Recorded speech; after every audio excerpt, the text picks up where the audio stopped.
And we are live, back again with another Euro 2020 review. This time around, the second set of quarterfinals, where we have England meeting Denmark in the semis. And yesterday we had Spain defeating Switzerland, and the Italians. Oh man, the Italians dismissing the Belgians. How's everybody feeling today? It's the boy Dominic Rich and Liam Rich in the house. How you doing? You okay? You okay? You ready to do this? You ready to do this? Yes? Okay. Liam says he's ready to do this and he's ready to rock and roll. Right? We got the Copa America over there on the TV warming up and we're ready. How's everybody in here feeling? Is it coming home? Well, I don't live in England, but I'm just saying, is it coming home? Just the whole term, you know what I'm saying? Because England are looking really good right about now. And I'm telling you, it would be a shame if England pull a Manchester City. Seriously. And if you guys understand what I mean going unbeaten all the way to the final and then losing.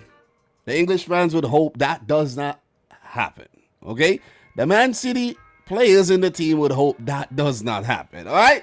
So, guys, in today's video, we will be talking about Denmark getting the better of the Czechs, and we will be talking about England absolutely smashing. I'm talking about smashing, demolition act on Ukraine. Thank you very much, THJD. Wow, I appreciate it, man. I appreciate it. £14.99. It is coming home, mate. Trust me. Bro, I'm telling you. As a matter of fact, I should say, mate, it's looking good. It's looking good. I underestimated England. I predicted England to get knocked out in the round of 16, guys. And it's simply because of their matchup from the group of death. And the fact that England got the better of a team in Germany who came through the group of death, it means if you defeat death itself, it means that the only thing left for you to do is to achieve the ultimate glory. You see what I'm saying? Everlasting life. You see what I mean? So, guys, we're going to have some fun with today's live stream. We're going to take our time. We're going to break down each and every game. And we are going to analyze this thing the way matches supposed to be analyzed. All right? So if you're in here and you haven't yet smashed the thumbs up button, make sure you do so. If you're watching the replay, big up to you. Thank you very much for clicking the video. You are the real deal. Just remember that. Just remember that. And guys, it's only a matter of time before this young one falls asleep. So never mind him with his antics, okay? Never ever mind him. You say hi? You say hi to the peeps? Yeah. That's what I'm talking about. And you give daddy a hug? You give daddy a hug? That's what I'm talking about. And you give me a kiss? You give me a kiss? Mwah. All right. So let's do this, guys. Appreciate it once again, THJD. Never seen you around these parts, but you obviously saw my channel before for you to, you know, hit us with a super chat like that. So big up to you, man. Big up to you. So let's get into today's video. Let's talk. Let us talk. I've been talking, but let us talk some more. So Denmark edge into semis, right? And England completely smashed Ukraine. And I predicted both of these games correctly, so I feel very, very proud of myself. In terms of predictions for the polls that I put up in the community tab, you guys did well. You guys, 65% of you guys predicted England to beat Ukraine, but there was a 35% that actually predicted Ukraine to beat England. Come on, no. Come on. So you guys did pretty good. You guys did pretty good in that regard. As for the poll with the Czech Republic and Denmark, 23% predicted the Czech Republic to win, and 77% predicted Denmark to move through. So that was some good predictions on our behalf. I feel proud. You know what I hate the most? When I make predictions and it doesn't happen. Oh, man. I hate it. I hate it with a passion. You see what I'm saying? Big up the Thriller from Manila, who says it's going to be a blockbuster semis. Indeed, indeed, indeed.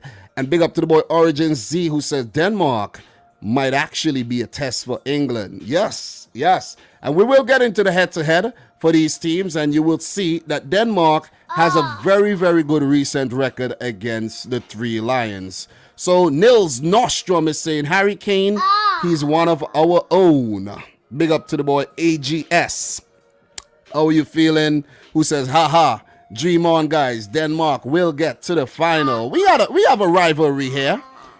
MW Trolley is saying, England are not the cradle of football. Maybe of modern and professional football, but football is much older and no one really knows where it came first. Well, we're not going to get into that debate right now, but the English fans thinks that it's coming home. All right? Big up to 80 Booth, who says, people will always pick teams to beat England. No one likes us. Listen, I like England. But the thing is, man, I tried to give you guys an unbiased prediction.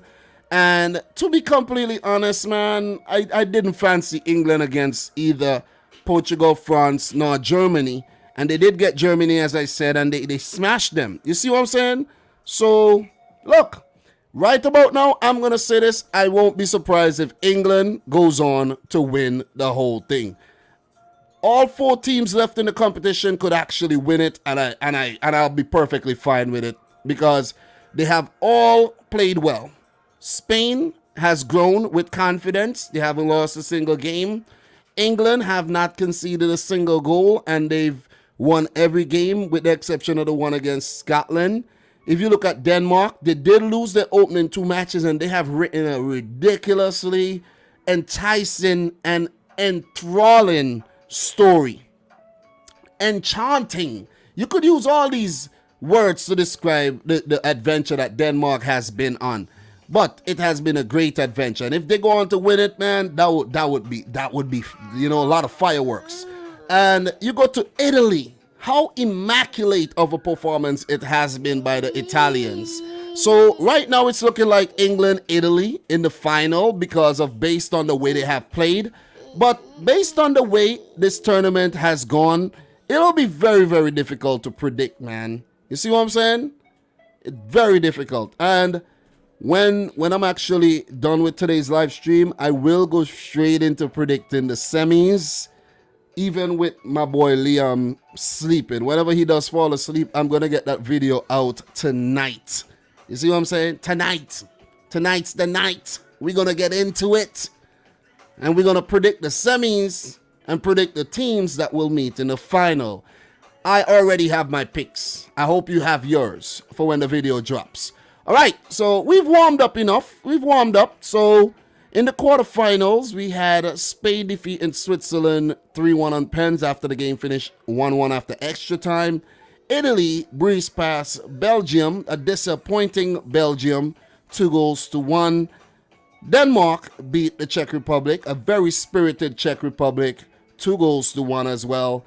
And we had England smashing Ukraine to bits and pieces, grinding them down all the way to dust. 4-0. We're going to talk about the game between Denmark and the Czech Republic right now. 2-1. Delaney in the 5th minute, Dahlberg in the 42nd, and Patrick Schick in the 49th. And it was a good game. I'm not going to say it was a thriller, but, you know, it was a solid game. You see what I'm saying? It was a solid game. And I like watching Denmark play as well. I like following the story. So, coming into this game, the Czechs made one change, bringing in Borgil for Karajabek. And for Denmark, they did not make a single change to a winning formula. And they have been playing some really, really good football. These teams last met in a competitive fixture back in 2004 Euros, where the Czechs won. and also in the 2,000 euros where the Czechs also won that game. So, as I said last night, I knew the Danes were going to get their revenge. I knew it. Based on the way they have been playing, I knew their style of play would be better suited to a competitive, situation right about now. Whereas for the Czechs, they are more like a team that grind out results, and they have been good throughout the tournament, but I think they came up against a team that had too much wind in their sails, and they got the better of them. So today was also Mikkel Damsgaard 21st birthday, so big up to Mikkel Damsgaard. He is definitely one for the future. He has had a great tournament, and I hope he had a great day. It's still today over in Europe, so he should still be celebrating. They have a couple days to rest until the semifinal against England. Or maybe they're already watching tapes of the English team trying to analyze and try to figure out how to beat the English. Because, look, if we learn something from Euro 2020, man, the English is a very difficult team to beat. They're very difficult to beat, man. You see what I'm saying? Lennon Sweet asking a question here. Dominic, is John Stones world class now? Let me tell you something, man. John Stones has been very good, but I'm not going to go out there using the word world class very loosely. Not at all. No, I'm not going to say he's world class. Kevin De Bruyne is world class. I can confidently say that. But I don't want to go and say John Stones is world class and then in the next game he makes a horrible decision that costs England the match. So let's hold our horses here, man. Let's calm ourselves. Let's not get too carried away here. Big up to Asif, who's saying Luke Shaw was amazing. Luke Shaw has been the left back of the tournament so far. Even though Joachim Mailer has been very, very good as well. And Spinazzola over for Italy, who injured his Achilles and will be out for 5 to 6 months. He has been good. Jody Alba has been quality as well, but I think Luke Shaw has been the best left back at the tournament so far. And I have to start trying to put together some sort of team of the tournament. That'll be nice. Luke Shaw, left back for sure. Right now, it gotta be him. It gotta be him. What else we got here? Magnus Reese. Copenhagen is on fire tonight. Everybody partying. And you guys have all right to party. You guys have all right to party. MW Choli coming in with the comment here. Of course, Hulman got a plan. He played them 2 times recently, and he is a master tactician. Denmark clearly are not the favorite, but we also play the best football when we are the underdog. Love it. Love it. Yes, right? Yes. Love it, man. Love it, Martin. Quality. You know what I mean? Quality. John Burrell, Sancho was great today. Yes, we will get to that. But let's just start talking about this game. Denmark, Czech Republic. Guys, I've actually, before I go live, I usually come down here and I have Liam all nice and calm, and then he falls asleep, but I had to go up and open a locked door for his aunt, because there's another kid in the house. He locked the door and I don't have a key for the bedroom door, which means I have to change the lock basically and have a key, because I went upstairs and I got myself all hot and bothered, sweaty, trying to freaking pick the lock from outside. I had to destroy the freaking frame and all of that, so this boy Liam is still up. So we have to deal with him just a little. He'll fall asleep in the next 10 minutes, man. You know what I mean? And also we got the Copa America in the background where Uruguay takes on Colombia, 2 veterans of the game, David Ospina and what's his name again? Diego Godin. I forgot Diego Godin still plays. He's still there at the back for Uruguay. So in this game, early goal by Denmark. They got that early goal that they needed, and it was a brilliant corner taken by Stryger Larsen. No one picking up Thomas Delaney, and him heading an open header into the back of the net to beat goalkeeper Vasilich. So I think what got the Czechs in this set piece was the fact that they were trying to keep up with the big men of the Danes, a Vestergaard, a Christensen, a Kjær. And they didn't really pay too much attention to the smaller players in the team, like a guy like Thomas Delaney. And he pounced on it. And the man who won the DFB Pokal last season with Borussia Dortmund give the Danes a lead. And picking up a lead early in the game, man, it was advantage Denmark. Because if you guys check, right? If you guys check how the Czech Republic has gone on in this tournament, is that they never went behind in those games, with the exception of the game against England, which they lost. So they're not the type of team that chase games well. You see what I'm saying? So going on the back foot right away, that was big, man. That was big for them. And they were at a disadvantage very, very early in the game. And this Danish team, who knows how to play compact, who knows how to play with a lead, they had the wind in their sails. And all they needed to do was manage the game properly from then on and, go on to win the game. So it was, that goal was also a suspect corner, because the Czech Republic player claimed that it never came off him at all. But the thing is, even though the decision went your way, you still have to defend. That's the key. You got to defend. You can't say, you can't stay there and whine about a decision not going your way and switch off and end up conceding. You see what I'm saying? So that was very poor on their behalf. I think they were caught up in protesting that it wasn't a corner and all of that kind of nonsense. So I was very curious to see how the Czechs would respond to going behind very, very early. And I think Denmark managed them very, very well for the minutes that led up, that followed, the minutes that followed. Damsgaard had an opportunity in the 13th minute that was cleared off the line. He hit the goalkeeper, and that was very close. Pierre-Emil Højbjerg with the long ball, and Højbjerg has been key, definitely key, and a very underrated player.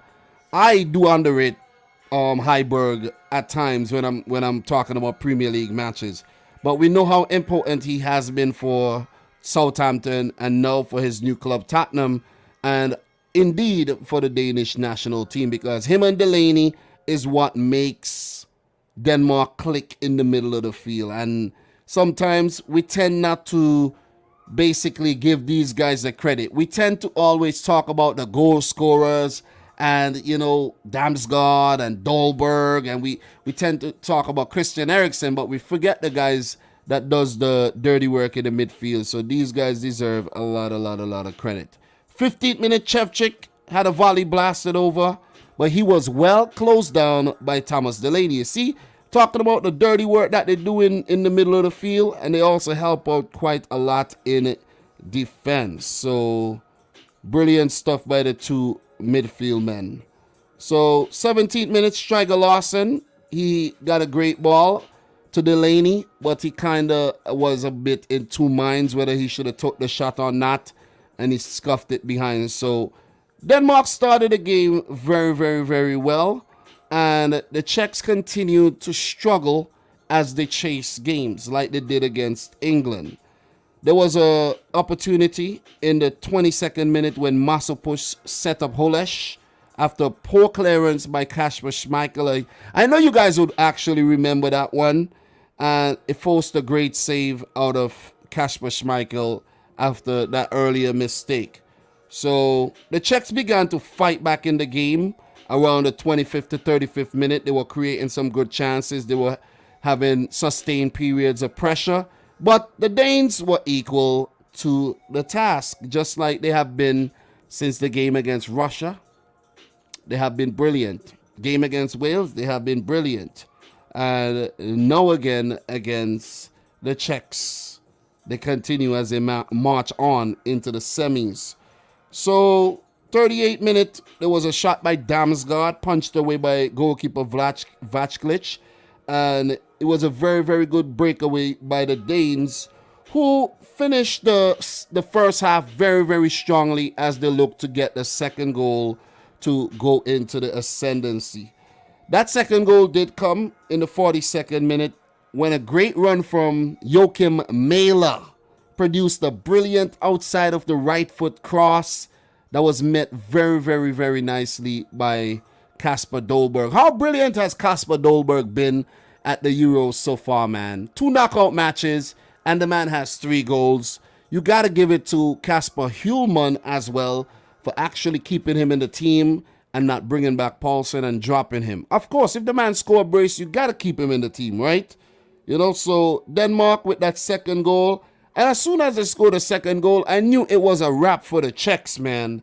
And saying that it was a wrap, the Czechs didn't lie down. They came back in the second half like a train on fire. Literally a train on fire. Because we know football is chess, not checkers, right?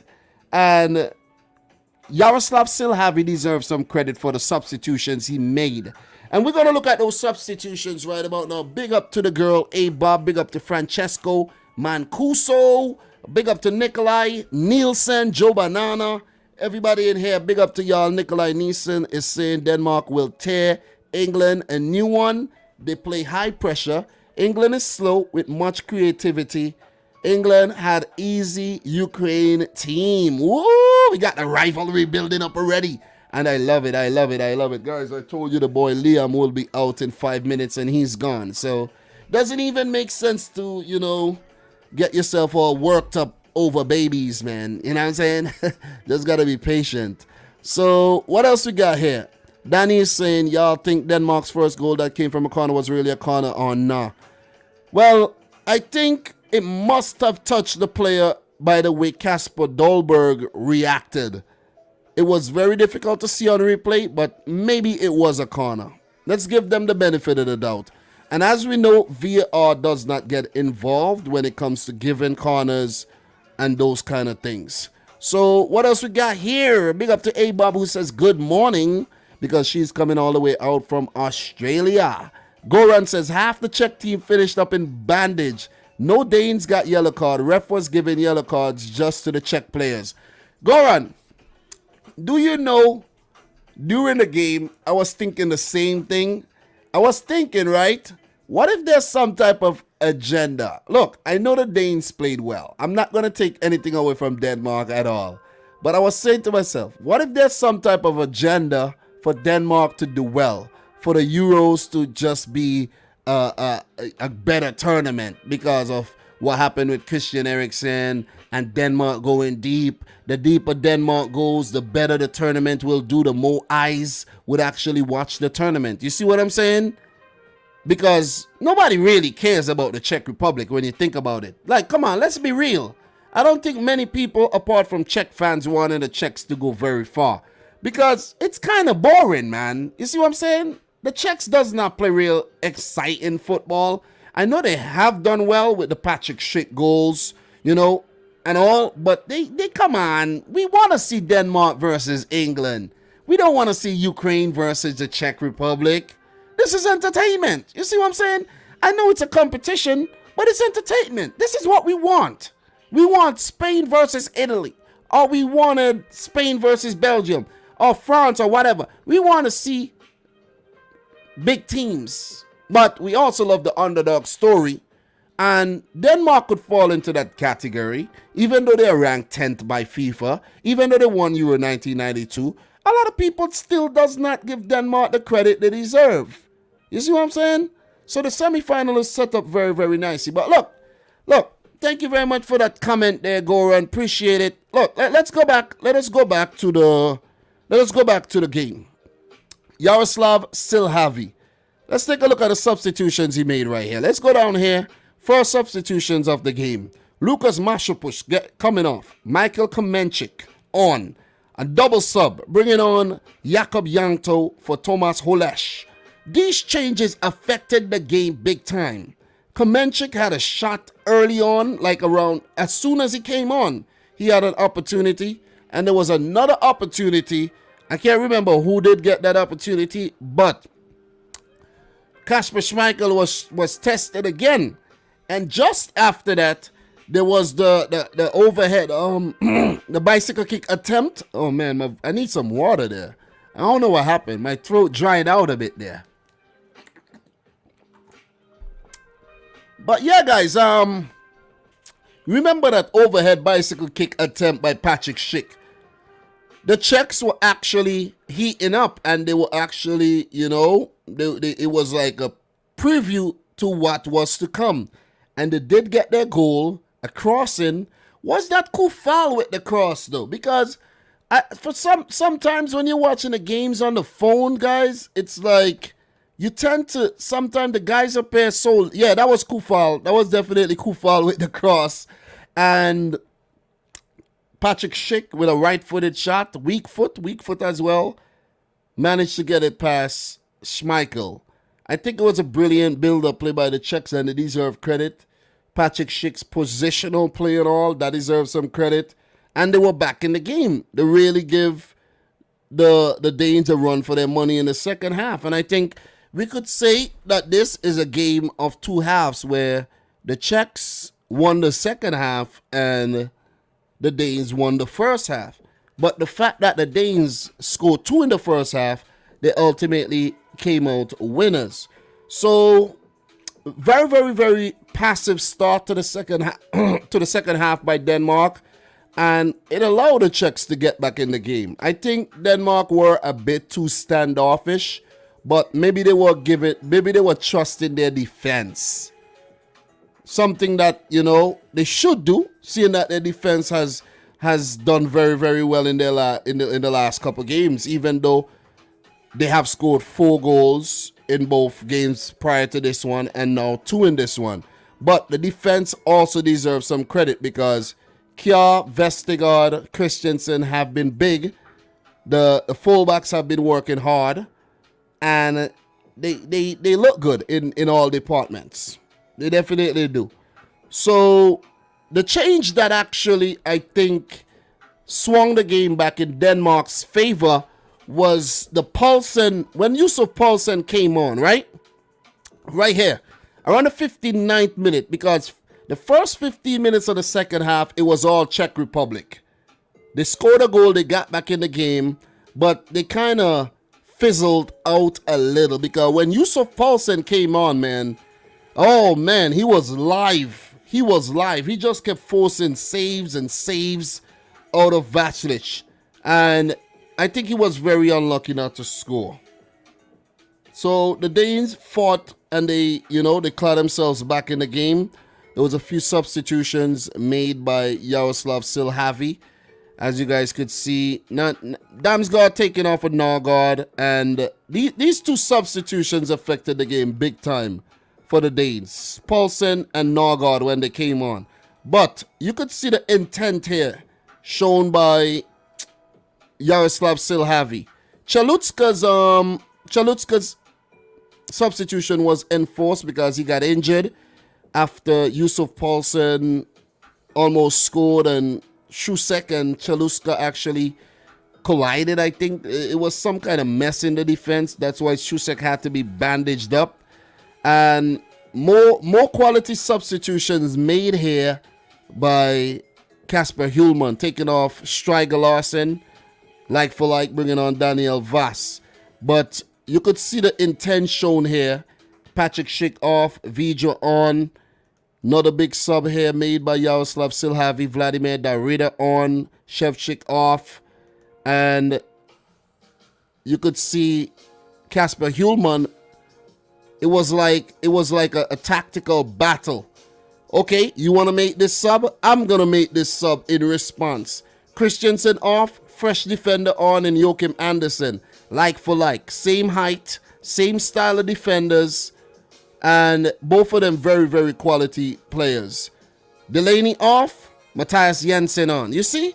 So it was just a tactical battle that was won in the end by Kasper Hjulmand. And you see how MW Choli has been talking up the tactical genius of Kasper Hjulman, and you got to give it to him. You got to look at the changes he made to the teams throughout the tournament. I think he's used like 20 outfield players, and he's done so to great effect. You got to give it to Denmark, man. Bouncing back, I never thought Denmark would have been in this position right about now, guys. I never thought Denmark would have been in such a position right now. And even though the second half, after the first 15 minutes, wasn't so eventful, a few chances by Poulsen, a shot by Mæhle, Denmark looked very dangerous for the final 30 minutes of the game. And I think the Czechs were always found chasing the game after they had went 2-0 down. Quality performance, man. And I think they deserve to be in the semi-final. And I know a lot of Danes think that they deserve to go on to win the freaking tournament after the pain they had to go through with watching Christian Eriksen almost succumb on the football field. So, quality performance by the Danes, man. I want to see what you guys are saying in the comments right about now. Maybe you guys have something, else to add. Some more quality analysis to add, and let's see. Thriller is saying, I'm already loving the Danish versus English banter in the chat coming from a neutral. Goran, this Euro is all about politics. They artificially pushing some teams such as Denmark in order to make a story. Ooh. And you know what's going to happen too? If England does go on to win the Euros, right? They're going to go back and they're going to talk about the fact that England had their 3 games played at home. Then the semis that England are now into at home, and the final at home. So who has the advantage right now? It is England. It's advantage England going all the way to the final and winning the damn thing. Right now, it is up to England. It is down to England. It is England's Euros to lose. Rasmus Nielsen is saying it's coming home. To where? Where? Denmark or England? What do you mean? What do you mean, Joe Banana? Oh, let me read this one first. Amina Abdi, I swear England, we're not the only team to play at home. No. England are not the only team to play at home, right? And that is true. But I'm just saying, that's the narrative that they're going to have. That England are at home and they got the advantage. While Russia did play at home, Denmark did play at home, Spain did play at home, Italy did play at home. So those teams got advantages as well. Especially Italy and Spain, who played all 3 of their group matches at home, just like England. Denmark, who played 2 out of 3 group matches at home, also have the advantage. So I think in the end, we could all say that home advantage did help the last 4 teams that have been left in the competition, right? This is crazy.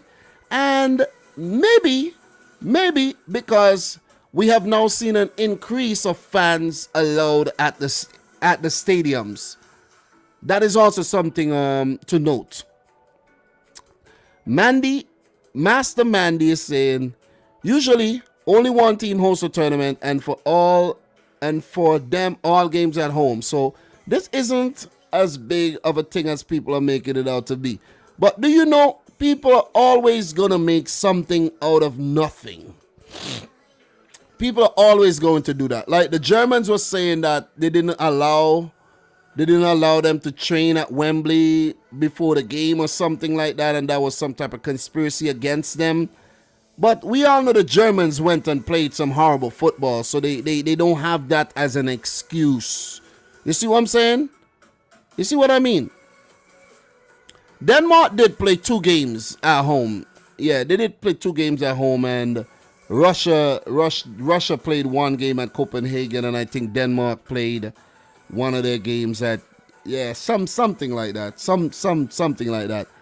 But we're not gonna go far back as the group stage right about now. We're talking about these semifinals. We're going forward.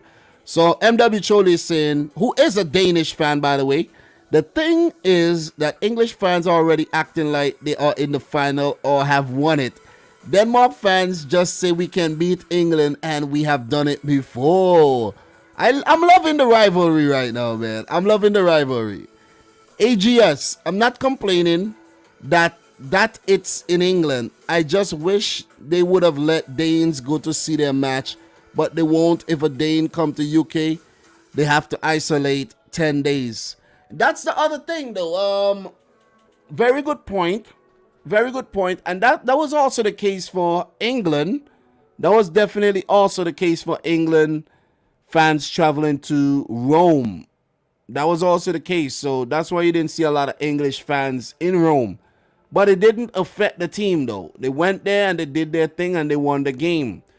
Denmark, who does well in front of their fans, will definitely be at some disadvantage going into this game against England, where there should be, around 40,000 people allowed in the stadium, and majority of those people are going to be England fans. So England would have the 12th man on their side, but if it's something we learn from this Danish team, that they play well against the odds, and they're not going to be a pushover at all. They're not. Very, very, very, very gritty bunch of guys, man. So that one is shaping up very, very well. It is shaping up very, very well. And trust me, it would be very hard to predict. I already have a prediction. I already know who I'm going to pick to go on to the final for both sides. And I won't let you know now. I'll wait until I'm done to make a video talking about that. But all I know, next Tuesday and Wednesday, we're going to have two very, very, very good semis. Very good. It's been a wonderful tournament. That's what we say every tournament, right? It's been a wonderful tournament. And guys, if you haven't yet smashed the thumbs up button, make sure you do so. We only got 43 thumbs up and we have 141 people in here. Guys, do me a favor. Let's get the stream up to 100 thumbs up, okay? 100. Let's hit 100. I'm not talking about 50. I'm not talking about 75. Let's get the stream up to 100 thumbs up if you're enjoying the live stream right about now. Smash it. Smash it. A-Bub is saying, I just want Kane to win something. I'm hoping Italy wins, though. Come on, A-Bub. Make up your mind, man. Make up your mind. You see what I'm saying? Kane's going to win something if he does move to Manchester City. You see what I mean? So he has something in store. Something's coming. Something's coming. Michael Talbot, big up to you. Thank you for coming back. England fans always expect to lose. I have no idea where this stereotype comes from. LOL. 60,000 says Mods Timo. Yeah, it's 60,000, but all the fans won't be English fans. So let's see. Let us see. Let us see. Remember, there was something about the fact that the semis and the final could be taken away from England if they didn't lift the restrictions. So I guess they're lifting the restrictions. Let's hope that we don't have a crazy COVID breakout or anything after the Euros are wrapped up. So let us see. Andreas Mortensen coming in from Denmark, of course. By the name, I could tell by the name. I think that England will underestimate Denmark, and that will be their biggest weakness. Honestly, Denmark played better against Czechs than England. And we beat England last time. You never know. And that's a very good point that I wasn't really thinking about. I noticed, but I wasn't even thinking about it, that both teams played against the Czech Republic during the tournament. And both teams got the better of the Czechs. So, Denmark did let in a goal against the Czech Republic, though, while England has yet to let in a single goal. So, tell me who got the advantage here. England at home, they haven't conceded. They have gotten better as the tournament gone by. They scored 4 against Ukraine, and it'll be very, very difficult to bet against this English team right about now.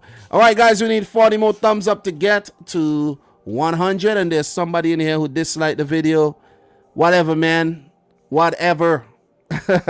You know what I'm saying? If you want to go ahead and be negative, that's up to you, but it's fine, man. Guys, make sure you smash the thumbs up button. 40. I know there's 40 people in here who have not yet smashed the thumbs up button. Let's do it. Let's get the stream up to 100 thumbs up. Nikolai Nielsen.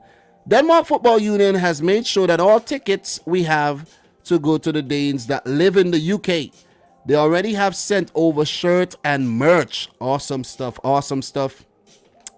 Awesome stuff, man. See what I'm saying? Zachary Leahy is saying it's weird when Central American can't get a visa to England. What are you talking about? What are you talking about? I don't know.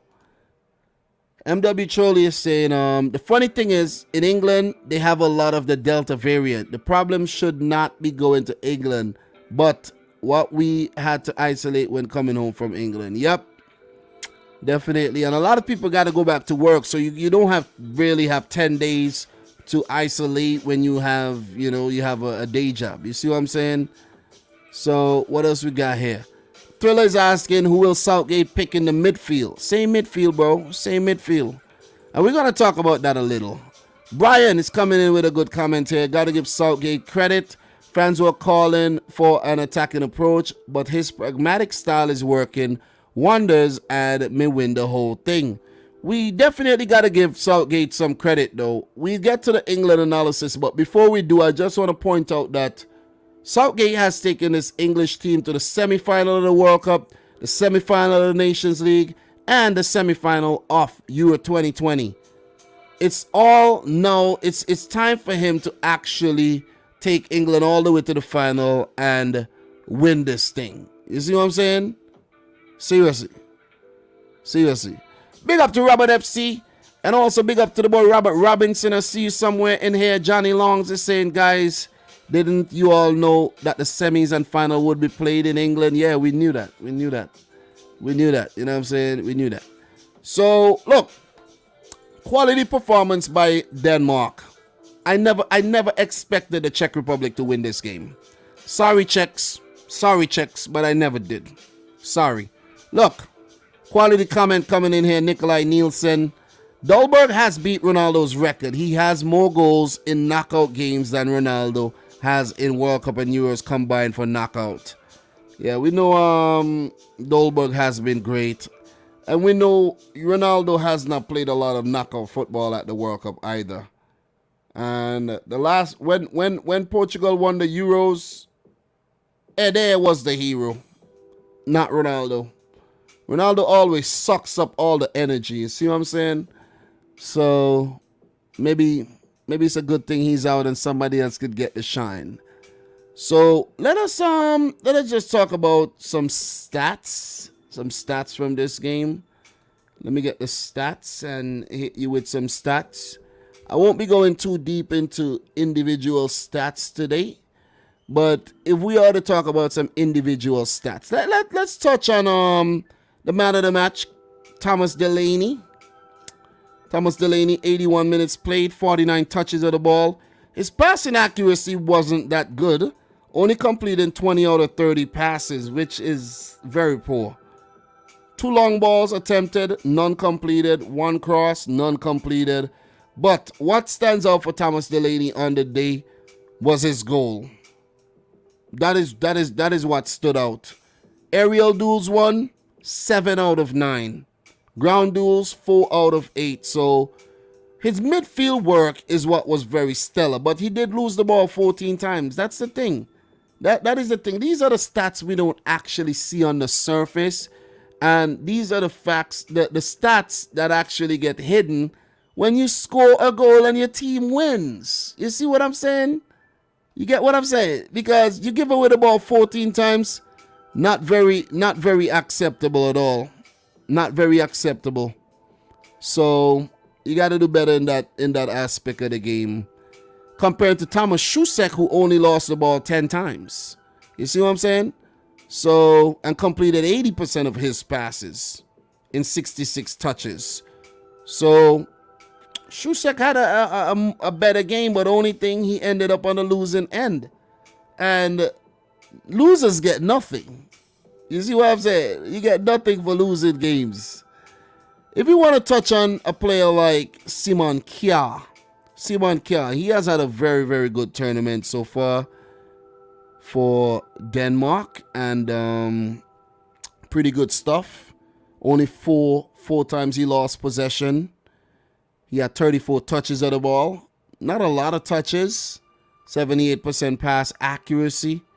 And you could tell that the Czechs didn't really test the Danes enough. You see what I'm saying? They didn't. They really didn't. Hardly had anything.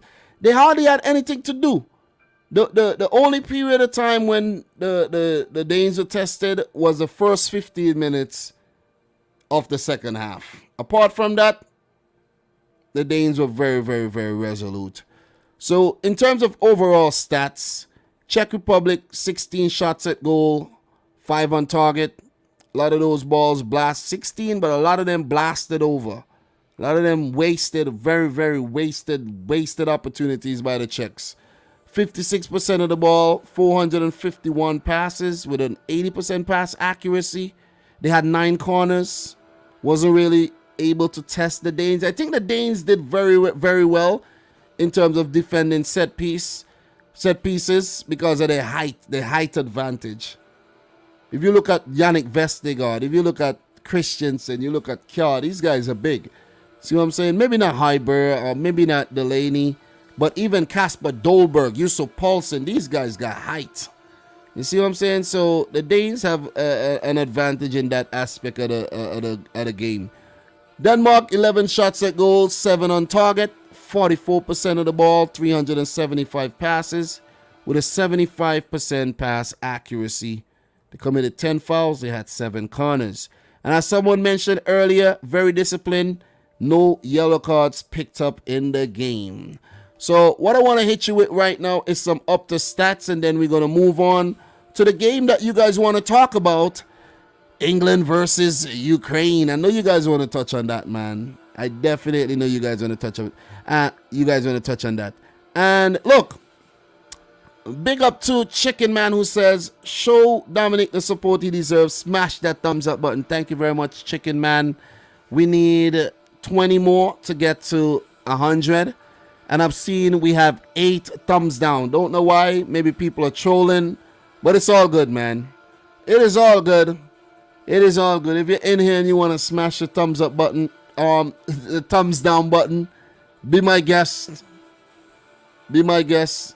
It's not going to stop the show. So let's just look at the up to stats for this game and then move right on. Because I know you guys want to move on and talk about England. That's the topic right now. England playing Denmark in the semis. All right. We got some up to stats, and let's get down to this game. All right. A lot of up to stats here to go through in terms of the English game, and wow. They always got a lot to say about England, right, guys? All right, what we got here? All right. 5 of the last 6 matches between the Czech Republic and Denmark have ended as draws, including their most recent encounter in November of 2016. The other game in this was a 3-0 win for Denmark in March in 2013 World Cup qualifier. Even. 50-50 affair coming into this game. 24. Denmark have faced fewer shots than any other side so far at Euro 2020, 24. While at the other end, only Spain 39 have had more shots on target than the Danes. Package. But they did face a lot of shots against the Czech Republic, though, so they need to actually clean up their act going into this game against England. So what we got here, 21. Turning 21 today, Mikkel Damsgaard, starting for Denmark, is the 21st occasion of someone playing a men's European Championship game on their birthday. He's also the youngest to do so in the competition. Awesome! The youngest birthday boy, okay? 21 years old. I wish I could be 21 again, man. Get rid of all these responsibilities and just maybe do some things differently. Let us go. 10. Denmark have netted 10 goals in Euro 2020, their joint highest return in a single edition of a major tournament, level with the 1986 World Cup. Perfect. Good stuff by Denmark, man. Good stuff. And that's when they had scored their 10th goal, actually. I think, 4-1 against Belgium, and 2. They now have 11, so they have now broken that record. 24. There have been 24 headed goals scored at Euro 2020, the most in a single edition of the competition in its history. loaf. Listen, man, Euro 2020 has been epic. You see what I'm saying? It has been definitely epic. There's also an increase of teams, so you're gonna always get more statistics, more goals, more everything. So let's not even forget that. Let's move on to the next up the stats. Are you guys with me? Let's talk. 3. Kasper Dolberg has become Denmark's joint top scorer in European competition championship history with 3 goals, along with John Dahl Thomason, Brian Laudrup, Henrik Larsson, and Frank Arnesen. Cool. Big up to the boy Kasper Dolberg, who's having a great tournament. And if it wasn't for that injury Yusuf Poulsen picked up in that game against Wales, maybe we would have never seen Kasper Dolberg start. Maybe off the bench. 11. Only Spain, 12, have scored more goals than Denmark at Euro 2020. With this now, the Danes' best return in a single edition at a European Championship or World Cup.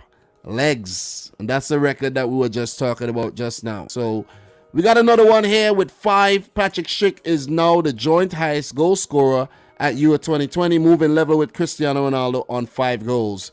Famous. And it's sad that he won't be able to actually add to those goals. And yeah, maybe Dolberg, a hat-trick against England, who knows? Maybe Harry Kane, a hat-trick against Denmark, who knows? The race for the golden boot for you at Euro 2020 is heating up. What else we got here? We got another one. 1992. Denmark have reached the semi-final stage of the European Championship for the first time since 1992, with their 29-year gap being last 4 appearances. The longest in the history of the competition. Patience. All right, so that's it in terms of the up to stats between Denmark and the Czech Republic, and that's it in terms of talking about this game. What we're going to do right now, we're going to move on to the next game between England and Ukraine. All right, so if you guys have anything else to add in the comments, please do so. I think we've analyzed this one well enough, and it's time to move on. Don't want to bore you guys. You know what I'm saying? So, Ukraine 0, England 4. What a performance. Enterprising. Harry Kane in the 4th. Maguire in the 5th, in the 46th. Harry Kane in the 50th. And Henderson in the 63rd. Ukraine failing to reply. What are you guys saying in the chat right about now, man? You know what I'm saying? So, Rasmus Nielsen. How come a 10th ranked team with players from all the major leagues around Europe still is considered underdogs and only lost 5 matches since 2017, right? Yeah, I know. I said it, but that's just what it is, man. That's just what it is. You see what I mean? That is just what it is. Nobody knows about Denmark. Nobody knows about Denmark, bro. Trust me.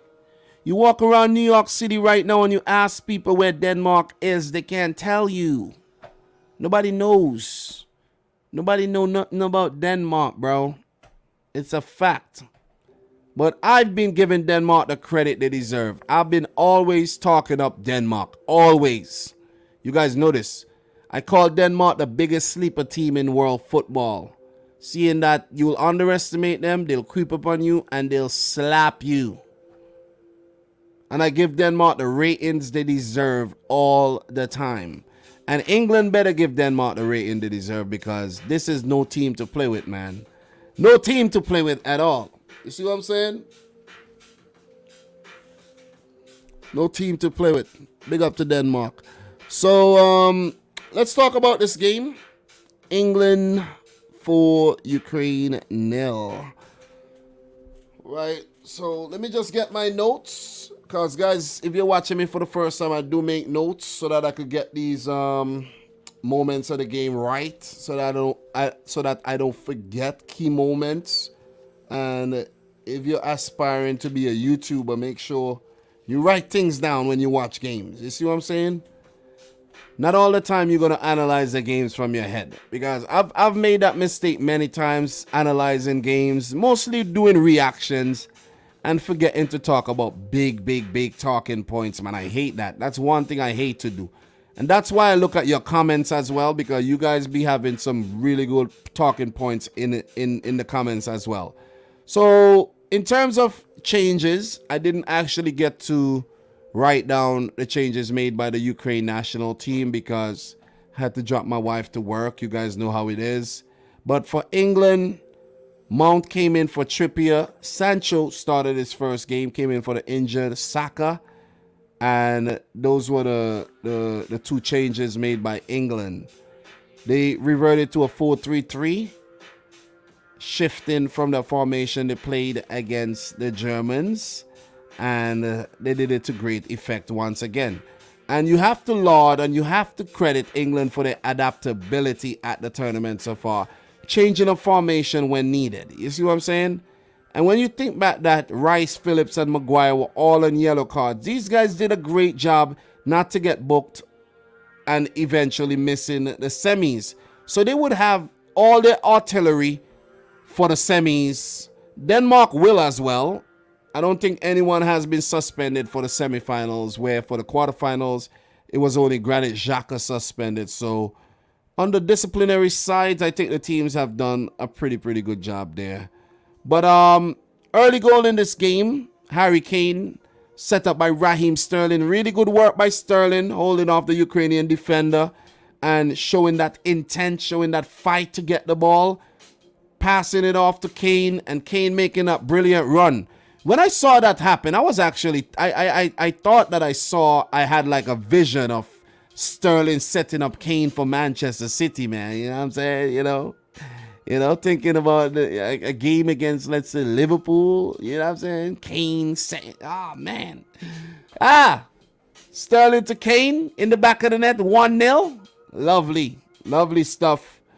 Really cheeky shot by Kane, lifting the ball into Bushan, going into the back of the net. England with the advantage, 1-0. So, look, England now with the wind in their sails. Ukraine has to chase the game. And one thing that we could actually talk about is Ukraine. They have not been good defensively at all. If you check how many goals they have conceded, it's just not good at all. They're not a bad attacking team, but their Achilles heel at the tournament has been their defense. They let in 3 against the Dutch, now 4 against England, and they have just been letting in goals. They lost 2 games in the group stages, and they came into the round of 16 as the weakest team. And they were very lucky to get past the Swedes, in my opinion, though. I think they were very unlucky. Sweden were very unlucky. No disrespect to Ukraine or whatnot. Give them the credit. But they got lucky in this tournament, big time. But their luck ran out when they met England, who, if the Ukrainians thought they were coming up against the 3 kittens, they damn sure met the 3 lions. Or we could say 11 lions. England were really good on the day, man. You see what I'm saying? So Ukraine did get a good opportunity in the 16th minute. Kyle Walker mistake, Yaremchuk on the ball, forced a big save out of Jordan Pickford, and England had a scare. But I think every time Ukraine went forward, the English defense were able to deal with it. And you got to give him credit for that. And I think they broke a record today with being the first team to actually play their first 5 matches without conceding a goal at the Euros. And that's big. That is very good, man. This English team under Gareth Southgate deserves a lot of credit. They deserve a lot of credit. It's fine to banter. It's fine to joke. But in all seriousness, we got to take this English team very serious. If you get what I'm saying. We have to.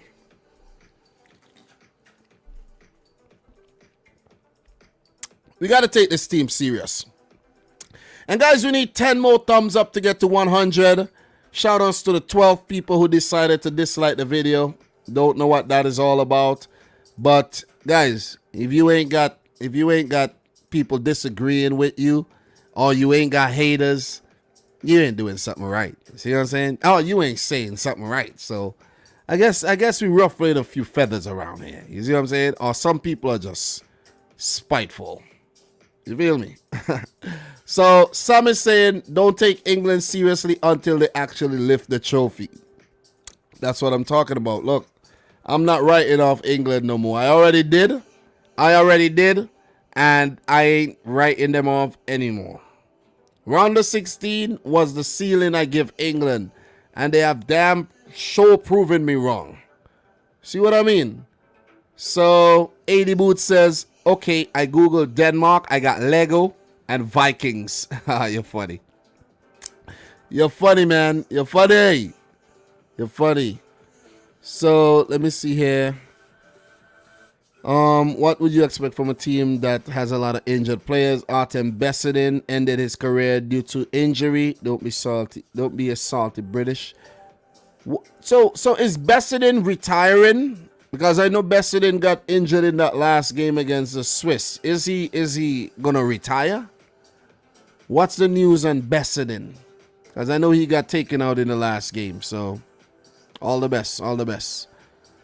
MW Trolley, Germany have been random for years now. You can't trust them to have any level, but they can also play great. What else we got here in terms of comments? Are you guys saying anything good?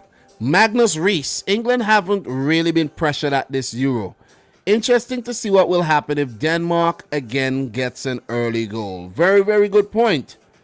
And when you say England have not been pressured, let me think. I think the game against Germany was a pressure game. I don't agree with that 100%. I think the game, look, I expected England to beat Croatia. I got all of England's predictions right with the exception of the one against Scotland where I never thought they would have drew that game. But the game against Germany was a test. Apart from that, I think they had 4 easy games. They have now played 5 games. I think 4 of them was like a walk in the park. And then the German game proved to be a walk in the park too. But I expected better the Germans and they never showed up. You see what I'm saying? So, England, they say they're on the weaker side of the bracket. But listen, man, you got to be in it to win it. And a win is a win because guess what? Some of the teams that we thought were going to do better, they got knocked out by these same teams. The Netherlands got knocked out by the Czech Republic. You see what I'm saying? So, look, you got to give England the credit, man. They deserve the credit. They definitely do. 33rd minute, Declan Rice with a shot saved by the goalkeeper. That was a brilliant shot. And Ukraine had to make a sub in the 35th minute. Shigankov on for the injured defender there. It was a cagey affair. England kind of sat back and went in their shells a little after getting that early goal. Not many opportunities. They were dealing with whatever Ukraine had whatever Ukraine were bringing to them. So you got to give it to England for not overcommitting and losing their heads. 1-0 at halftime. And the way England started the second half, man, oh man, these guys just came in and it was a statement. It was a statement performance the way they came back in the second half. Because when you think that, okay, Ukraine are going to come, they're 1-0 down, they're going to try to get this goal back and give England a run for their money. No. It was England right away, right from the get-go. Corner. Oh, I think that was a free kick. I think Kane was fouled in that one. Let me just check my notes really quick. Got everything. Yep. Kane fouled. Luke Shaw with the free kick. Maguire with the header. And the Man United players combining there for that goal. Nice to see. Not nice when they're playing for Man United, but nice to see them hooking up there for England. And England with the 2-goal advantage. And all they needed to do was manage the game from then on. And they did so very well. And they used attack as a form of defense when they got a third. They were just scoring for fun. I think that was Mason Mount with that corner. Not that wasn't a corner. That was Mason Mount, Sterling, and Luke Shaw with the cross again to Harry Kane, who headed in 3-0. Job pretty much done. And at that time, I was like, England's going to win this game for sure, man. Change made. Declan Rice taking off. He's on a yellow. Henderson brought on. And Henderson got into the act almost immediately to score his first goal in English colours. Brilliant stuff by the English, man. You know what I mean? So Harry Kane did get a spectacular shot saved in the 62nd minute. And if that had went in, man, that could have been goal of the tournament. I don't care about all the other goals. That one would have been goal of the tournament for sure. We got to give Harry Kane some credit here because I think a lot of people wrote him off. Very quiet in the first, let's say, 3 games. And then it took him the last game for him to wake up. And now he comes into this match and gets a brace. So Harry Kane heating up. This is not a good sign for the Danes at all. This is not a good sign for anyone that has to face England at this tournament. Because when you have Kane on point, it means that England will be on point. This ain't Tottenham Hotspur. This is not Tottenham Hotspur. This is the best of what England has to offer as a collective in a major tournament, and a team that is very hungry to win silverware. They would want to deliver something for their fans. England are looking very dangerous. Very dangerous. There was a triple change around the 65th minute. Philip, Sterling, Shaw came off. Rashford, Bellingham, Trippier on.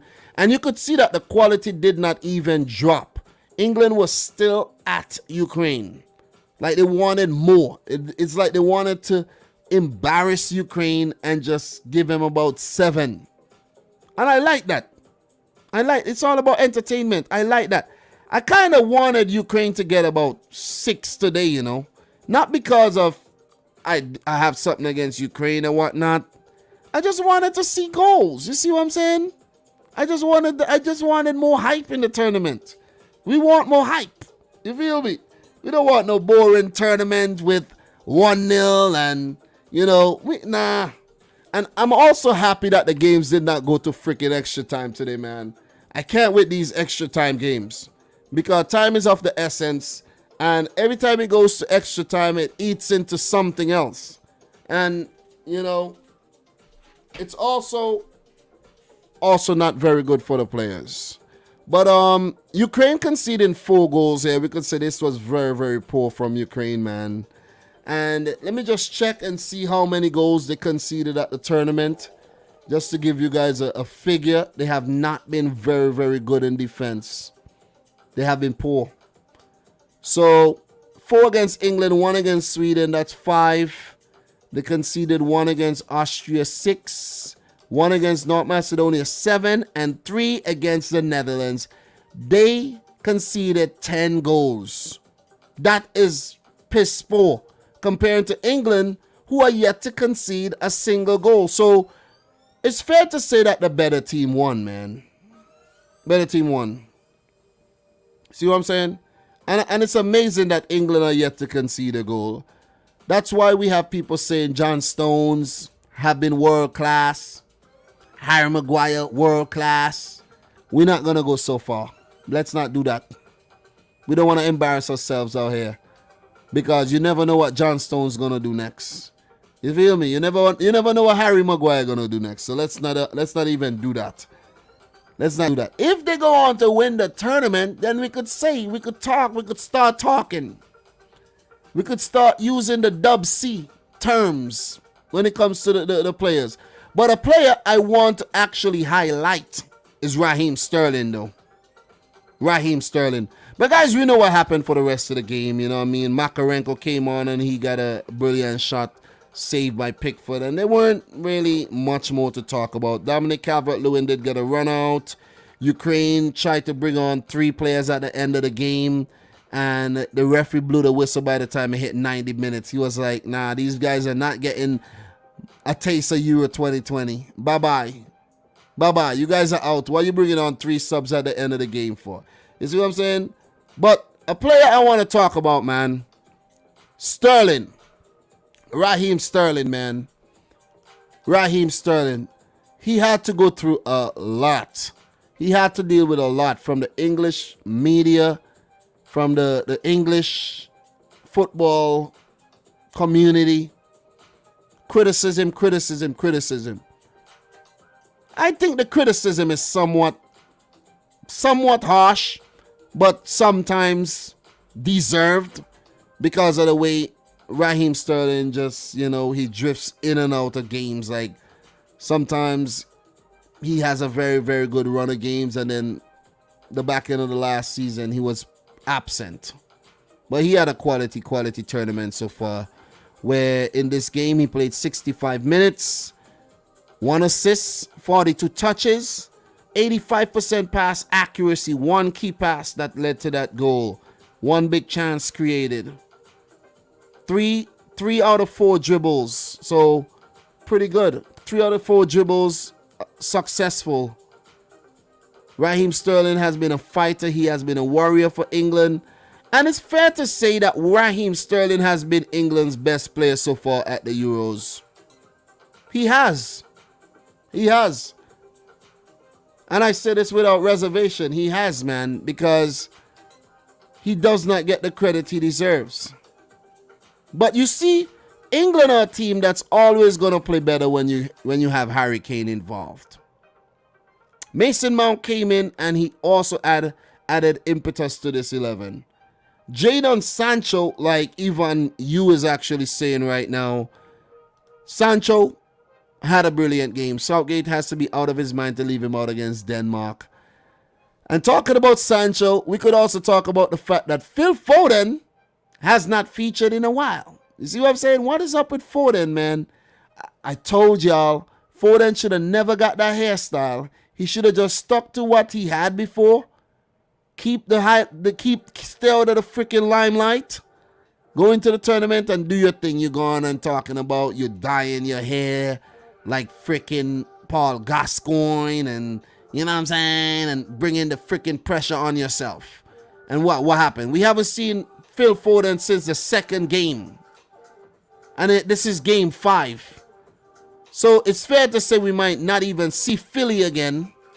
You feel me? We may not. Because Sancho had a solid game. Sancho was taking on players. He was successful. And he was very, very, very threatening. So let me see his stats. He had a 93% pass accuracy. Completed 38 out of 41 passes. And completed 4 out of 6 dribbles. So he had a solid game, man. He had a very, very good game. And I don't see Gareth Southgate dropping him at all. And that's the thing. You got to give Southgate the credit for his selection. His team selection has been very, very stellar. One game, he played Trippier, then he dropped Trippier. You see what I'm saying? Well, I won't say drop. I would say more rotate. We look at the 11 right now. Let's just take a look at the 11 right now, right? We're not going to talk about Ukraine too much. They were awful in this game, you know what I'm saying? But let's say a valiant effort. They tried. And when you look at their team, they have a lot of youngsters to work with. But I think their defense has definitely been their Achilles heel. And they got it wrong there. Maybe some more, let's say, experienced defenders should have been used or should have been brought to the tournament. It didn't quite work out. But I'm saying this, it has been a successful tournament for Ukraine where getting out of the group would have been big, and they even got past the round of 16. So, who am I to say? Who am I to say what I've just said? Ukraine, they did good. They did good. I think they overachieved. They did. They overachieved. You see what I'm saying? But England, I think this is what we expect from England. We expect England to do well with an 11 like this. Big praises to Rice and Phillips in the midfield. Thriller did ask about the midfielder, whether changes would be made. Nah, no changes. Henderson, bench. You're not required to start games. Phillips and Rice have been very, very good. They have more stamina. I think their passing ranges are actually wider than a Jordan Henderson. Even though Henderson would give you, let's say, more of a leadership role in the team and an experienced head where he's been around since 2012, the 2012 Euros. So that's what Henderson is going to give you. And you'll need a player like Henderson to come off the bench to see off games. And that's what Gareth Southgate did. You got to give it to Southgate. The substitutes came on. The quality didn't drop. Jude Bellingham, you see what I'm saying? So, look, this English team, Rashford, this English team, they are looking good. They're looking good. I have to admit it. Never predicted them to freaking get this far, but they're looking good. Look, Grealish not even required. No Grealish required. I would have actually liked for Southgate to give Connor Cody a run out instead of sending out, let's say, Trippier. He should have sent out Chilwell. I think that would have been a better move. And maybe it would have been rough. I think he should have taken off Maguire, who was on a yellow, and send out Connor Cody and give all the players that was on the bench a little run out. You see what I mean? And I think there's also Ben White in the squad. There's a few more guys in the squad that I'm not talking about right now that should have gotten a run out so far. But still a job done by Gareth Southgate, where the other day I actually heard him talk for the first time, because I'm not a kind of guy that watches a lot of interviews like that. And Gareth Southgate sounded kind of, I don't know what to say. He sounds kind of soft. You see what I'm saying?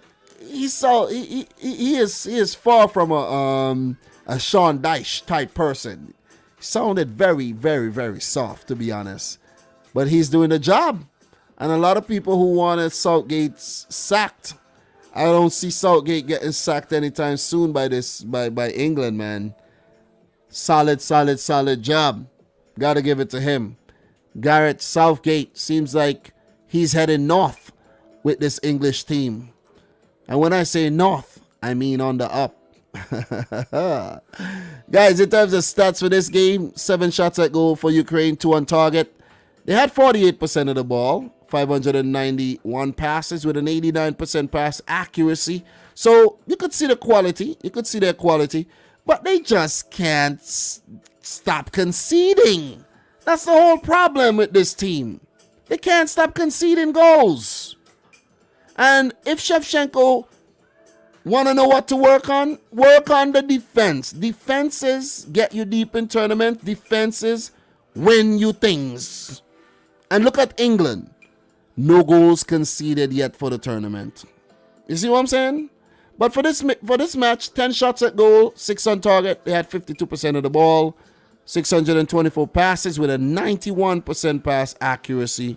They committed 4 fouls. Picked up 2 offsides, 2 corners. So, quality stuff by England. Quality stuff. Look, as much as sometimes it pains me, but they did good. Seriously, man. You know what I mean? I didn't expect them to get this far. Thriller is saying the English press is just ruthless. They don't hold back criticism. Yep. They want to sell papers, man. That's what it is. They got to sell papers. So, and JSL, which player surprised most at this tournament?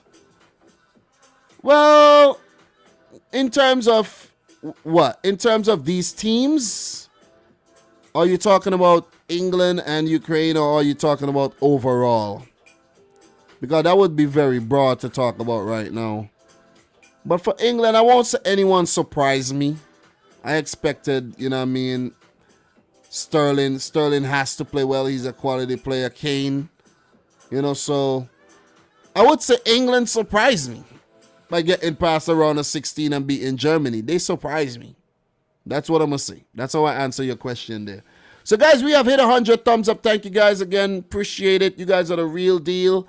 what we're going to do, we're going to go into the up to stats for this game.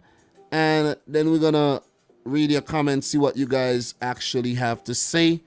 And we'll talk about the next round a little bit. And then we call it a day. We've been live for 119 minutes, which ain't bad at all. 1 hour, what is that? 1 hour, 20 minutes. That's not 120 minutes. I don't know why I said that. That's 1 hour, 20 minutes. All right, so let's talk up to Amina Abdi saying, Dom, if England wins, gets Foden hair. I need hair first to do that. I do have hair, but, you know, I don't have thick, bushy hair like that at all. So, definitely not happening. Definitely not happening, man. So, let's look at these up to stats right about now. Let's start these stats. We got a lot of them to go through, as you guys could see. So, let's get going. All right, but before I do, let me drink some water, man. Let me drink some water. Don't want to kill the voice.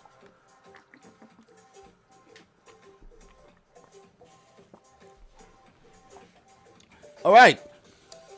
Let's click this one. Let's talk about this one. 3.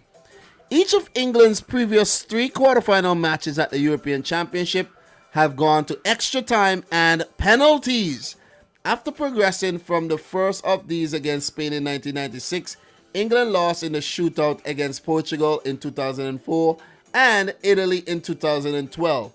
Nerves. But what we learned from this England team is that, listen, man, they don't want nothing to do with penalties. They don't want nothing to do with extra time. They're finishing things off in 90 minutes. And that is a sign of a team that means business. Okay? They're not going the distance. They're not using up their energies for extra 30 minutes, you know, of a game. They're not doing that. They're not doing that. That was a wicked save by David Ospina there. Wow. Yeah, guys, Uruguay, Colombia is on in the Copa America. That is going on. That's a thing. And it's too bad the Euros have taken the shine. Seriously. Some quality football on display, but still. I wanted to do the Euros, but I wanted to talk about the Copa America. I was actually going to do all the tournaments, but I can't do it, man. If I didn't have the baby. If I didn't have the babies, it would have been a different thing. But when I did that in 2019, when I did the Gold Cup, the AFCON, when I did the Copa America, all 3 tournaments, the baby was little and his mom wasn't working, so I could have done anything I wanted to do. But let's go back to these up to stats here. We have another one. Bam! This is big. 8. England have faced just 8 shots on target in their 4 games at Euro 2020. This is before the game, though. 2 per game. Their lowest ratio on record in a major tournament since 1966 for the World Cup and since 1980 for the Euros. Awesome stuff, man. And as I said, shots on target against Ukraine, only 2. So 10 shots on target at Euro 2020 in 5 games. This is good. This is good. First it was Tyrone Mings and John Stones. Now it's John Stones and Harry Maguire. John Stones, man. Oh, what a comeback. What a freaking comeback after that horror show he had for the 2019-20 season. What a comeback. So big up to the boy John Stones. I'm not going to run and say he's world class, though. Nah. Then he's going to have a moment like he did against Poland. I ain't doing that. All right? He's my Man City player, but I ain't doing that. So 3 minutes, 32 seconds. England have scored their earliest goal in a European Championship match since Michael Owen versus Portugal in Euro 2004, where he did it in 2 minutes and 25 seconds. Lift off. And that was key that England got that early goal. What else we got here? Same thing. All right. I don't know what's up with that double thing, but anyways. All right. We got something else here. Harry Kane's strike was England's 6th goal scored within the opening 4 minutes in European Championship history. Though the Three Lions have gone on to win none of the previous 5 games when doing so, drawing 2 and losing 3. I did hear that stat. Did hear that stat, and this is the first time that England has gone on to win after scoring such an early goal at the Euros. This is a different England team, guys. This is a different England team. And we know that they have never won the Euros. And I've been talking about the fact that I want to see a team that have never won the Euros go on to do so. It could be England, because they're the last team left to never win a Euro championship. Could this be a sign of things to come? Harry Kane and Raheem Sterling in unison. Hint. 6. Raheem Sterling has assisted Harry Kane 6 times for England. This is the most one player has assisted another for the Three Lions in all competitions in the 21st century. Wavelength, baby. Lovely. What else we got here? We got more about Harry Kane, man. He's back in the spotlight, and you can't get him out. Once he's in the spotlight, you can't get him out at all. 9. Harry Kane is now level with Alan Shearer for most major tournament goals for England, World Cup and Euros, with only Gary Lineker with 10 netting more than the Tottenham striker at such competitions for the Three Lions. Closing. And he did level with Gary Lineker because he did go on to score another goal, right? So we should actually get another up to stat like that coming up. Let me see. Bam. Yep. 9. Harry Kane have scored 9 headed goals at the World Cup and Euros since the start of 2018. This is crazy. The 2018 World Cup. Wow. Harry Kane. Wait. Wrong. England have scored 9-headed goals at the World Cup and Euros since the start of the 2018 World Cup. No other nation have scored more than 4 headers across the 2018 World Cup and Euro 2020 combined. Specialists, you see, you got to watch what you're reading, man. Because I saw Harry Kane in the picture, I automatically thought it was Harry Kane. I knew something was fishy with that. But what else we got here? 1. Jordan Henderson has scored his first ever goal for England in what is his 62nd appearance, and with his 43rd shot attempted for the Three Lions. Finally, it's about damn time. Guys, do you think Jordan Henderson will get 100 caps for England? Right about now, it ain't looking like that's going to happen. It may happen, but who knows? Not with Calvin Phillips and Declan Rice playing the way they're playing. See what I'm saying? If he was in the midfield, he would have got closer to 70 by now. 3. We got one more here. England are the first side in European Championship history to score 3-headed goals in a single match, and have done so in a single game themselves in any competition for the first time since November 2016 versus Scotland. Noggin, using your head. This is awesome, man. A lot of records broken, a lot of headed goals. England using the aerial route, and it seems like that's the route to maybe to beat Denmark. Maybe it will take a lot to actually get ahead of guys like Vestergaard and Christensen and Kjær, but nothing beats trying. Nothing at all beats trying. So we got another up to stat here. 62. Jordan Henderson scored his first senior England goal on his 62nd cap is the longest ever wait by a senior player before scoring their first goal for the Three Lions. Sol Campbell was the previous record holder, scoring his first in his 47th appearance. Patience. A lot of records, guys. A lot of records broken here. We got more. And I think this... We got more. Oh, man, this is a lot. This is a lot of freaking reading, man. But more up the stats for your head tops. 4. England have scored 4 goals in a knockout stage match of a major tournament, World Cup or Euros, for only a second time. The only other instance was at the 1966 World Cup final against Germany, 4-2. It seems like it might be coming home. it might be coming home, guys. I don't live in England, but you know, I'm just talking about the term, man. It just might be coming home, man. All the signs are leading towards England. 2.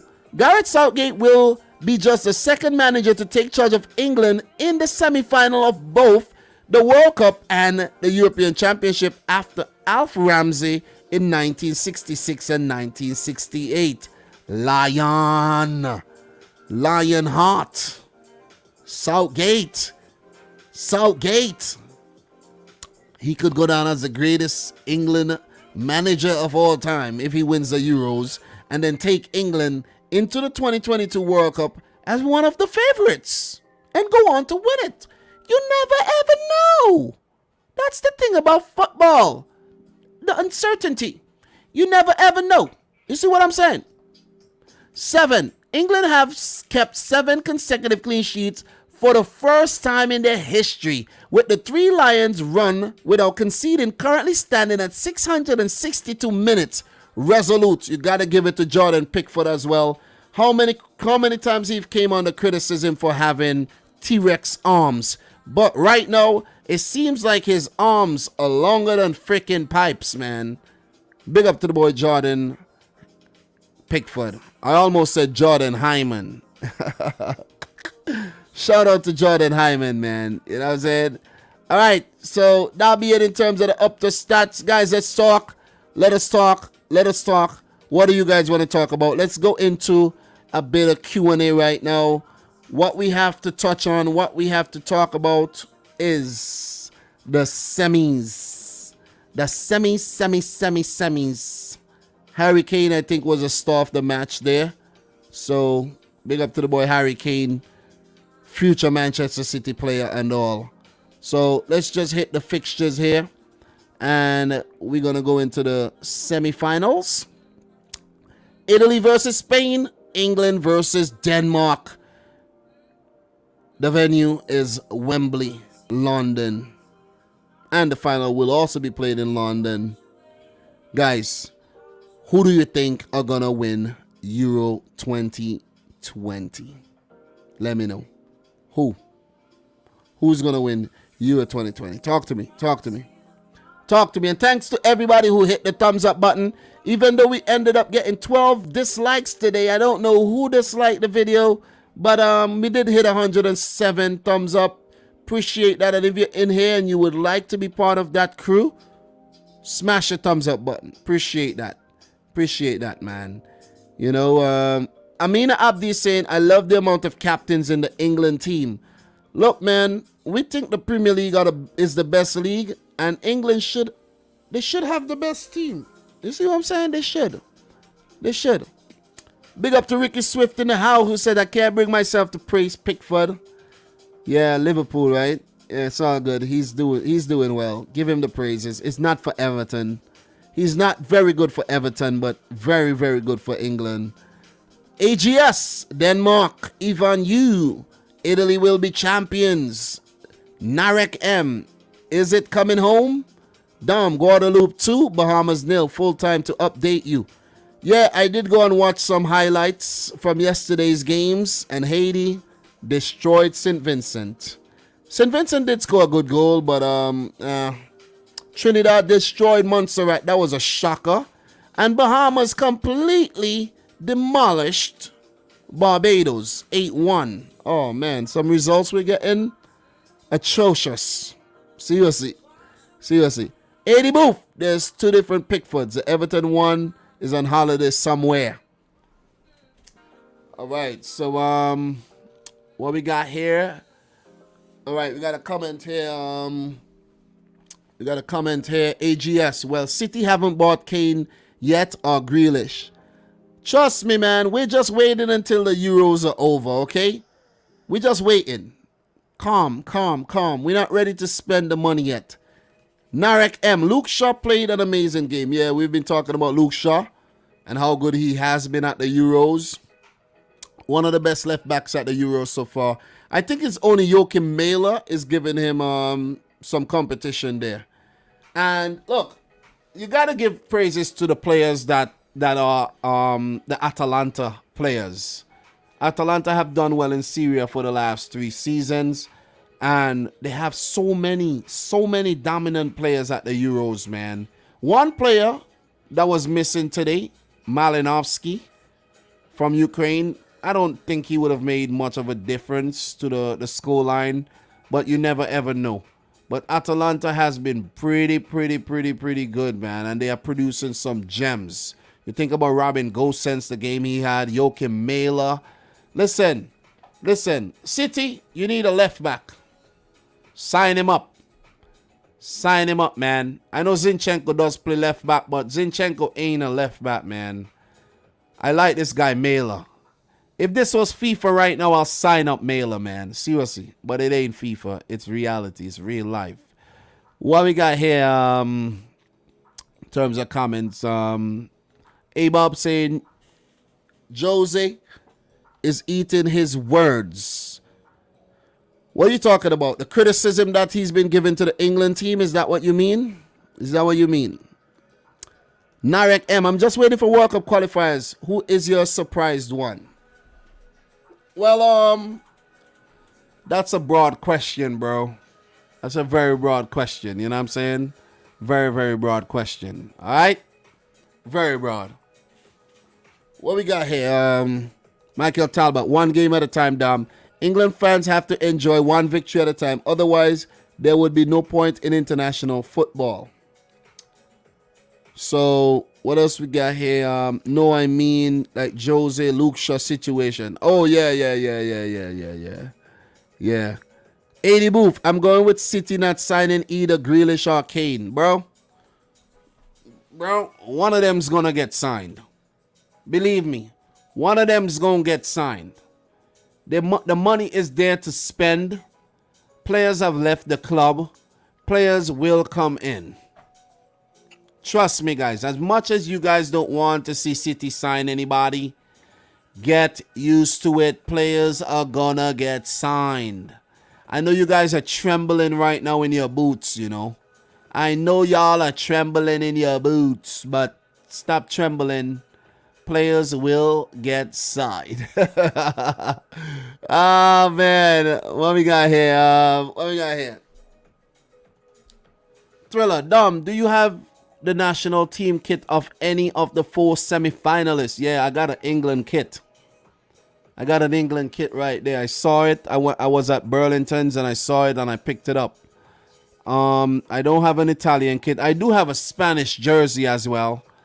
And I don't have a Denmark jersey. So, yeah.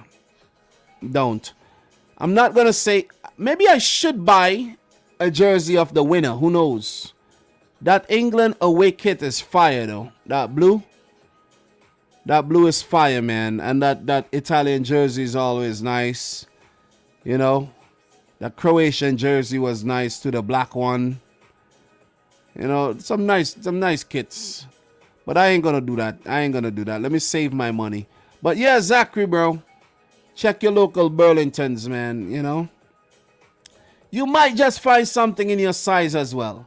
So, Michael Lawson, Spinazzola, best left back in the tournament. Mailer number 2. Nah. We're not giving Luke Shaw enough credit, man. Spinazzola is out of the tournament. So, with Spinazzola being out of the tournament, he has now been leapfrogged by both Mailer and Luke Shaw. He can't be considered. I'm not going to consider him. Right now, it's like putting Ronaldo in your team of the tournament. How could you put Cristiano Ronaldo in your team of the tournament? You see what I'm saying? Nah. Ronaldo, not making a team of the tournament at all. I'll quicker put Patrick Schick up top because... What did Patrick Schick score? Did Patrick Schick score any penalties? I think he had 1 penalty, if I'm not mistaken. But Ronaldo has been scoring a lot of easy tap-ins and penalties, man. You know what I'm saying? So, Patrick Schick, much more difficult goals he scored, especially that one from distance. Michael Lawson, Italy, Denmark in the final. Italy will win.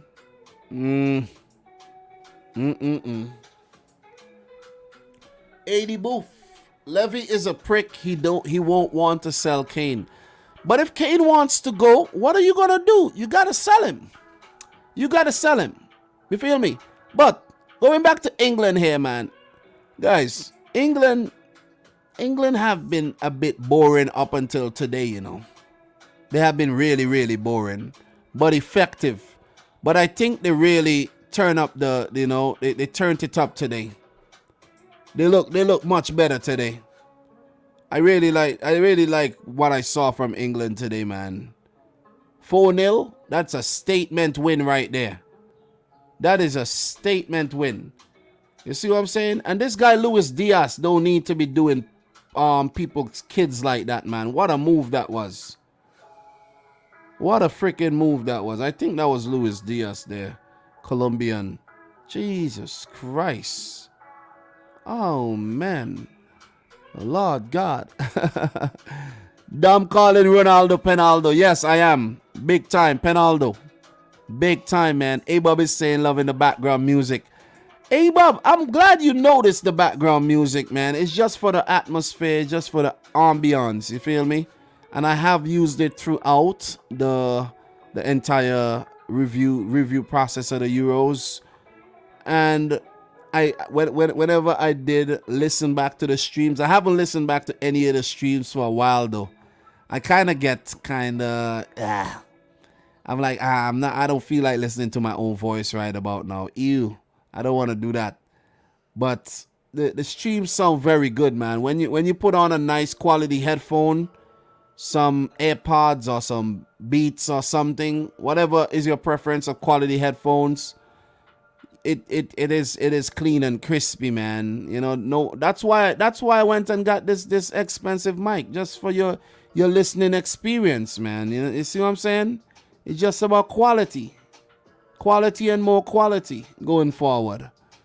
You feel me? 80 boot sex jazz music. if that's what you're into, bro. You feel me? How are the Copa America games going? Well, yesterday Peru actually got the better of Paraguay on penalties. Brazil scraped past Chile after Gabriel Jesus got sent off. 1-0 for Brazil.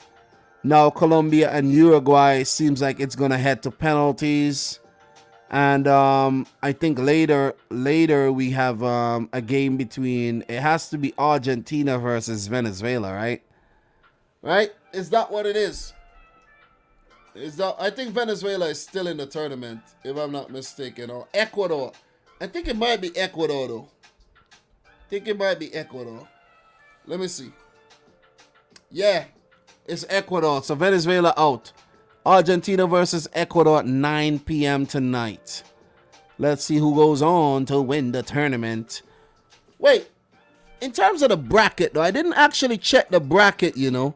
Okay, so Brazil will play Peru, and the winner of the Colombia-Uruguay will play the winner of Argentina-Ecuador.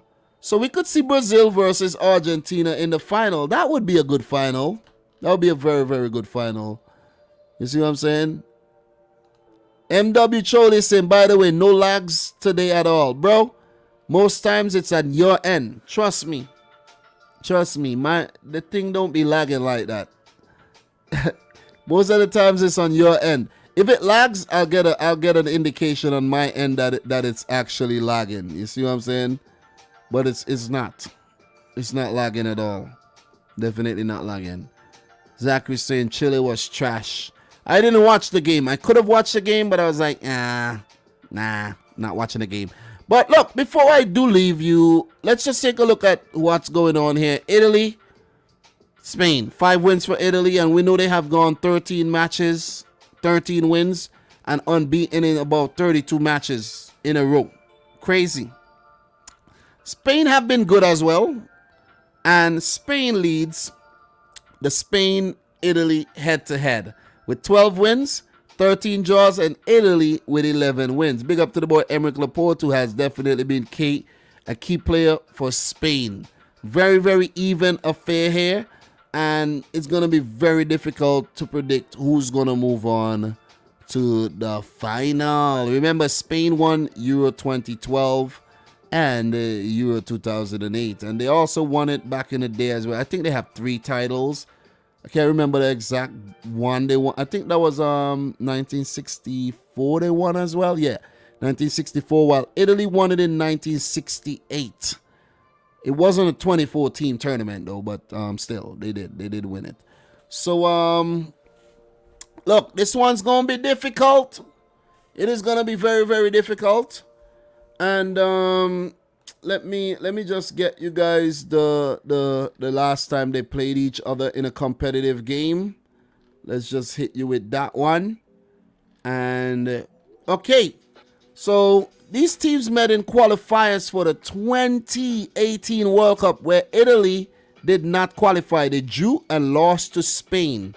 They also met in the round of 16 of Euro 2016, where Italy beat Spain 2-0. They also met in the semifinals here. I think this was the Confederations Cup. I think this was the, let me see, let me double check this. I think this was the Confederations Cup. Yep, 2013 Confederations Cup. Remember that, guys? Who remembers the Confederations Cup, man? That was the semifinals where Spain beat Italy 7-6 on penalties. Another competitive fixture was 2012 Euro final, where Spain beat Italy 4-0. So you know the Italians are out for some revenge here. You know they're out for some freaking revenge.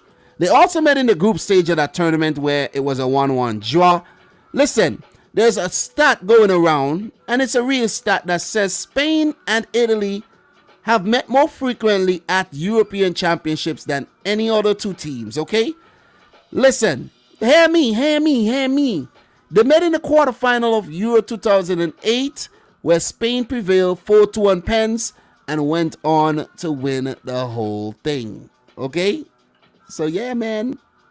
And guess what? They have another meeting coming up in the Nations League semifinals. Oh, man. Spain, Italy. Oh, my God. This is a mouth-watering affair. They also met at World Cup 1994, where Italy beat Spain 2-1. You could go back to Euro 1990, Euro 1988, where Italy beat Spain 1-0, Euro 1980, a 0-0 draw. And you could go all the way back to World Cup 1934, and you have some Olympic fixtures back in 1928 before any one of us in here was even a thought. So this is definitely going to be one to look forward to. Good clash. Guys, could you believe that there would only be 3 more live streams, man? 3 more. 3 more reviews. 3 more live reviews for Euro 2020. Next Tuesday, next Wednesday, and when is the final? On Sunday? Is the final on Sunday, if I'm not mistaken? I can't even freaking... When is the final? I should know, because I need to have a time slot there. The final will be... God damn. Can never get the information when you need it. I should know when is the final. I think it's the 11th. Yep, it's the Sunday. So what we're going to do, we're going to touch on England versus Denmark and their record. See what's going on here. Denmark in good form. England in red hot form. Head to head, England leads the charge. 13 wins, 5 draws, 5 wins for the Danes. England in the driver's seat here. And in terms of their last meeting, we could touch on that.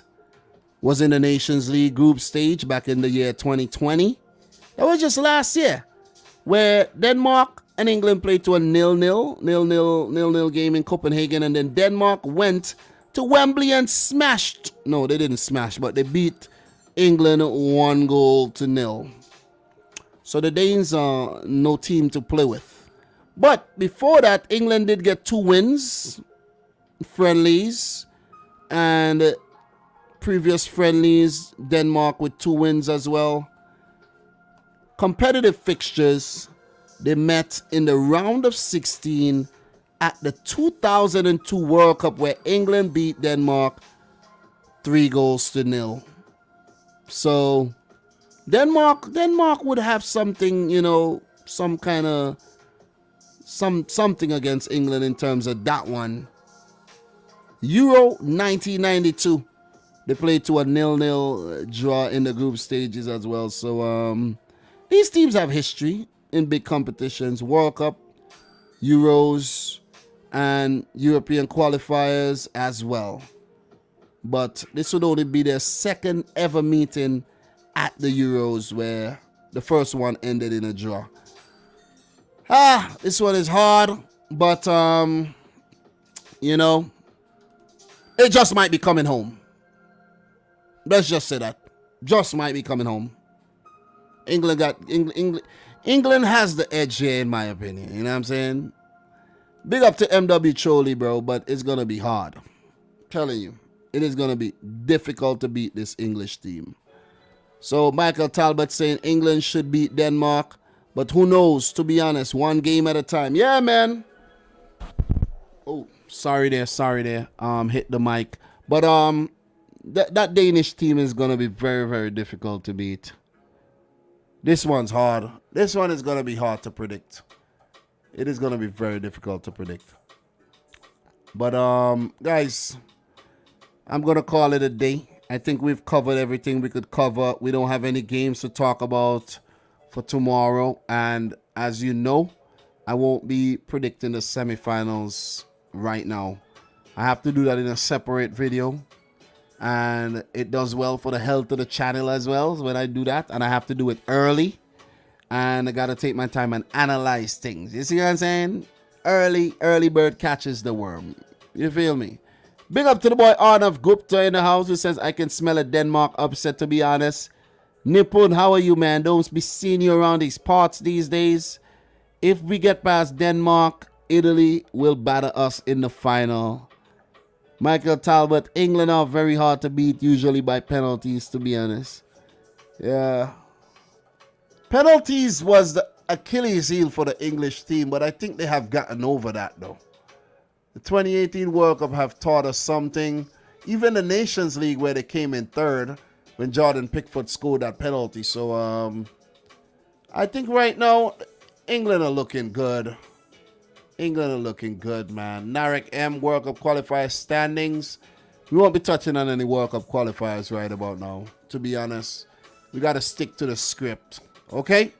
But guys, this is where I call it a day. It has been a long day for me, man. My first day back at work. I woke up very early this morning. Was at work today. Was a lot of rain. And I'm here with the little son, Liam, and everything.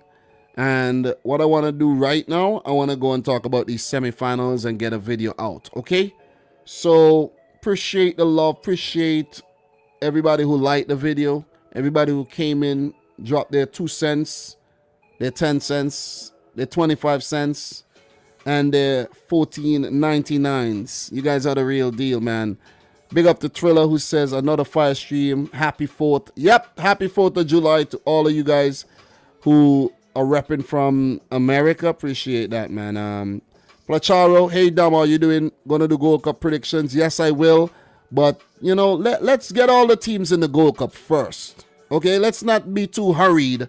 Like I've seen a lot of people already doing Gold Cup predictions. Let's just hold our horses here and wait until all the teams are in to do predictions, man. You feel me? So, Ricky Swift, yeah, and me, all Scandinavian countries are likable, to be honest. Yeah, man, yeah. Independence from the colonials. Yeah, and talking about colonials is maybe because the Scandinavian countries didn't really go and do too much, you know, conquering of other nations, when you really think about it. But look, we're not going to get into that. Colonists, they didn't colonize. Yeah, maybe that's why. But yeah, man, guys, it's been another good one. Appreciate everybody. And I got to say, from your boy Dominic Rich, Liam Rich, who's here taking a nap. Thank God. I want to say peace out. And until Tuesday's live stream, thanks for watching. Rich Squad. Peace.